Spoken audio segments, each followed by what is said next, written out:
వాడి వాట్సాప్, వాడి ఫేస్బుక్, వాడి ట్విట్టర్, వాడికి సంబంధించిన అన్ని హ్యాండిల్స్ చీనీలో ఉంటున్నాయి. ఎస్.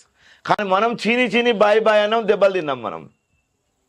తర్వాత రష్యా ప్రపంచంలోనే అత్యధికులు మాట్లాడేటువంటి భాషలో రష్యన్ భాష, రూసీ భాష ఒకటి.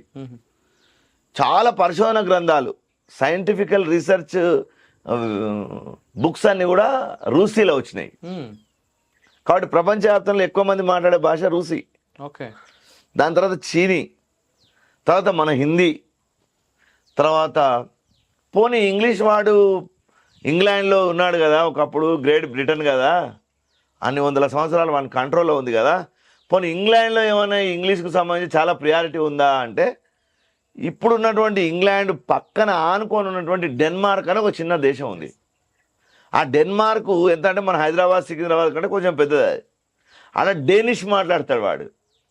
దాని పక్కన ఇంకోటి నార్వే అనే దేశం ఉంది, అది చిన్న దేశమే, ఆడ నార్వేజియన్ మాట్లాడతాడు వాడు. ఇంకో దేశం స్విట్జర్లాండ్ ఉంది, ఆడు స్వీడన్ మాట్లాడతాడు. జపాన్లో మొత్తం వాడి యొక్క వ్యాపారం, ఇవాళ అమెరికాలో ఉండేటటువంటి ఆటోమొబైల్ వ్యాపారము, తర్వాత ఈ చలనచిత్ర రంగాల వ్యాపారం అంతా జపనీస్లో నడుస్తుంది. జపాన్ వాళ్ళే టేకప్ చేసిండ్రు.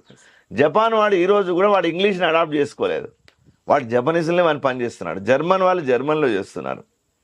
ప్రపంచంలోనే అత్యధిక జనాభా ఉన్నటువంటి క్రైస్తవం అనుకుందాం కొద్దిసేపటి. క్రైస్తవులంతా ఆరాధించేటటువంటి బైబిల్ హిబ్రూ భాషలో ఉంది, హిబ్రూలో. ఓకే.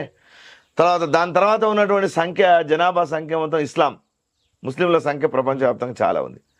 ప్రపంచవ్యాప్తంగా ముస్లింల యొక్క పవిత్రమైనటువంటి గ్రంథం ఖురాన్, అది అరబీలో ఉంది. తర్వాత హిందువులంతా పరమ ఆరాధనీయమైనటువంటి గ్రంథాలన్నీ కూడా సంస్కృతంలో ఉన్నాయి.